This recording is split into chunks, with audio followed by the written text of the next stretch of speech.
let's start with a very important topic and that is Henry Fayol's principle of management.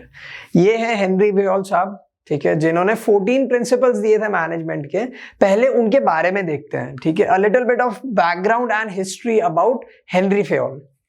Henry Fayol was born in France in 1841, ठीक है। ये सब याद रखने की जरूरत नहीं है, बट एक बार पढ़ लो, ठीक है। इसके लिए ऑलरेडी मैंने येलो और बोल्ड करके आपको दे दिया है कि इन केस खाली कभी एग्जाम में कभी आ जाए तो आपको स्ट्राइक हो जाए।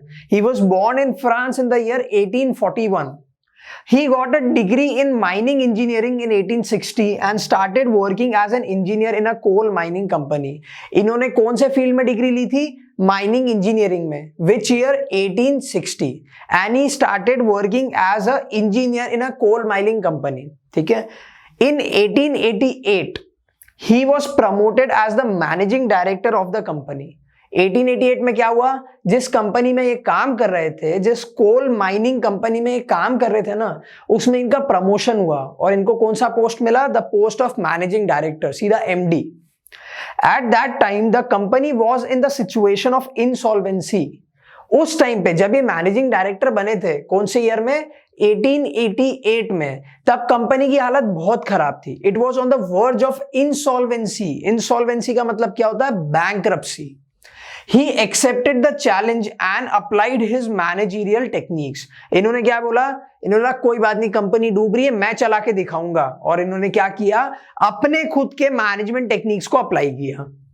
When he retired after 30 years, 30 years तक ये मैनेजिंग डायरेक्टर रहे उस कंपनी के, और जब ये रिटायर हुए, the company was a leading coal steel company with a strong financial background.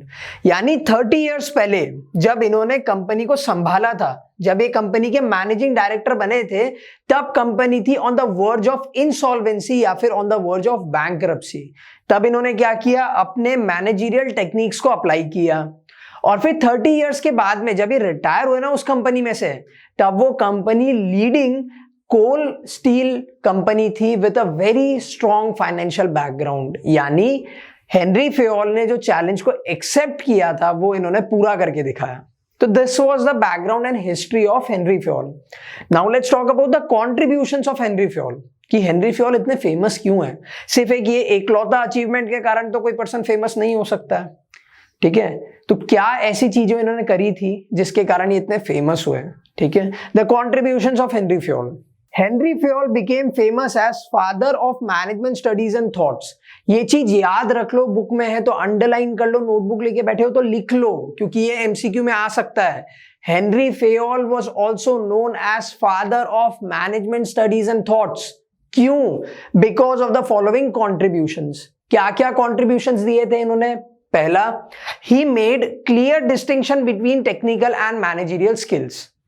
Henry Fayol ने बहुत पहले समझ लिया था कि कोई ऑर्गेनाइजेशन में दो तरीके के काम होते हैं mainly. First is technical work and second is managerial work.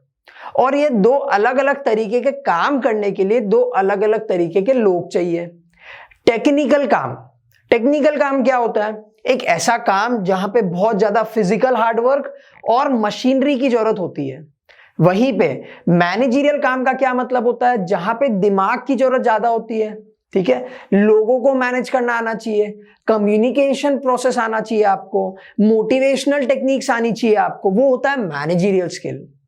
तो हेनरी फेयोल ने क्या कहा था? हेनरी फेयोल ने ये बहुत पहले समझ लिया था कि कोई भी ऑर्गेनाइजेशन में दो अलग तरीके के लोग हमें चाहिए, और वो दो अलग तरीके के लोगों के पास में दो अलग तरीके की स्किल्स होनी चाहिए। First is technical skill and second is the managerial skills, ठीक है।